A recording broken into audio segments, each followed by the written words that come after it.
ತನ್ನ ಸ್ವಂತ ಖರ್ಚಿನಲ್ಲಿ ಲೇಔಟ್ಗೆ ಬೋರ್ವೆಲ್ ಕೊರೆಸಿಕೊಟ್ಟ ರವಿಕುಮಾರ್. ಕಿತ್ತನಹಳ್ಳಿ ಮಾಜಿ ಗ್ರಾಮ ಪಂಚಾಯಿತಿ ಅಧ್ಯಕ್ಷ ರವಿಕುಮಾರ್ ಕಾರ್ಯಕ್ಕೆ ಸಾರ್ವಜನಿಕರಿಂದ ಶ್ಲಾಘನೆ. ರವಿಕುಮಾರ್ಗೆ ಸನ್ಮಾನ ಮಾಡಿ ಅಭಿನಂದಿಸಿದ ಸ್ಥಳೀಯ ನಿವಾಸಿಗಳು. ಸರ್ಕಾರದ ಯಾವುದೇ ಯೋಜನೆ ನಿರೀಕ್ಷಿಸದೆ ಬೋರ್ವೆಲ್ ಕೊರೆಸಿದ ಸಮಾಜ ಸೇವಕ. ಬೆಂಗಳೂರು ಉತ್ತರ ತಾಲೂಕಿನ ಕಿತ್ತನಹಳ್ಳಿ ಗ್ರಾಮದ ಲೇಔಟ್ ಒಂದರ ನಿವಾಸಿಗಳು ನೀರಿನ ಸಮಸ್ಯೆಯಿಂದ ಬಳಲುತ್ತಿದ್ರು. ಇದೀಗ ಕಿತ್ತನಹಳ್ಳಿ ಮಾಜಿ ಗ್ರಾಮ ಪಂಚಾಯಿತಿ ಅಧ್ಯಕ್ಷ ರವಿಕುಮಾರ್ ಲೇಔಟ್ ನಿವಾಸಿಗಳ ಪಾಲಿಗೆ ಭಗೀರಥನಾಗಿ ಬಂದಿದ್ದಾರೆ. ಹೌದು, ಕಳೆದ ಕೆಲ ವರ್ಷಗಳಿಂದ ಲೇಔಟ್ನಲ್ಲಿ ಸರಿಯಾದ ನೀರಿನ ವ್ಯವಸ್ಥೆ ಇಲ್ಲದೆ ಅಲ್ಲಿನ ನಿವಾಸಿಗಳು ಹೈರಾಣಾಗಿ ಹೋಗಿದ್ರು. ಯಾರ ಬಳಿ ಎಷ್ಟೇ ಮನವಿ ಮಾಡಿದ್ರೂ ಈ ಸಮಸ್ಯೆ ಬಗೆಹರಿದಿರಲಿಲ್ಲ. ಈ ಸಮಸ್ಯೆಯನ್ನು ಅರಿತ ರವಿಕುಮಾರ್ ಸರ್ಕಾರದ ಯಾವುದೇ ಯೋಜನೆಗಳನ್ನು ನಿರೀಕ್ಷಿಸದೆ ತಮ್ಮ ಸ್ವಂತ ಖರ್ಚಿನಲ್ಲಿ ಒಂದು ಬೋರ್ವೆಲ್ ಕೊರೆಸಿಕೊಟ್ಟಿದ್ದಾರೆ. ಅವರು ಕೊರೆಸಿಕೊಟ್ಟ ಬೋರ್ವೆಲ್ನಲ್ಲಿ ಒಳ್ಳೆಯ ಪ್ರಮಾಣದ ನೀರು ದೊರಕಿದ್ದು ಸ್ಥಳೀಯ ನಿವಾಸಿಗಳು ನೆಮ್ಮದಿಯಾಗಿ ಜೀವನ ನಡೆಸುತ್ತಿದ್ದಾರೆ.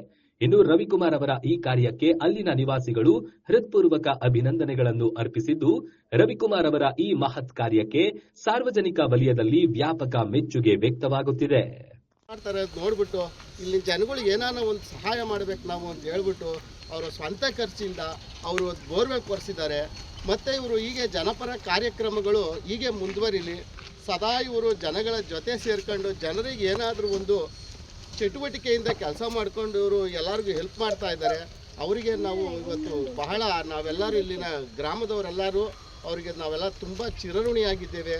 ಹೀಗೆ ಅವರ ಜನಪರ ಕಾರ್ಯಗಳು ಕೇವಲ ಇದೊಂದು ಲೇಔಟಿಗೆ ಮಾತ್ರ ಅಂತಲ್ಲ, ಇಡೀ ಕಿತ್ತನಹಳ್ಳಿ ಆಗಿರ್ಬೋದು, ನಮ್ಮ ದಾಸನಪುರ ಸುತ್ತಮುತ್ತ ಆಗಿರ್ಬೋದು, ಇಲ್ಲಿನ ಎಲ್ಲಿ ಜನಗಳಿಗೆ ಹಾಹಾಕಾರ ಇದೆ, ನೀರಿನ ಹಾಹಾಕಾರ ಇದೆ, ಅದನ್ನು ಆದಷ್ಟು ಮಟ್ಟಿಗೆ ಅವ್ರ ಕೈಲಾದಷ್ಟು ಮಟ್ಟಿಗೆ ಎಲ್ಲರಿಗೂ ಇದೇ ರೀತಿ ಸಹಾಯ ಮಾಡಲಿ ಅಂತ ನಾವು ಈ ಒಂದು ಬಡಾವಣೆಯಿಂದ ಅವರಿಗೆ ಹೃತ್ಪೂರ್ವಕವಾದ ಅಭಿನಂದನೆಗಳನ್ನ ನಾವು ಸಲ್ಲಿಸ್ತಾ ಇದ್ದೀವಿ.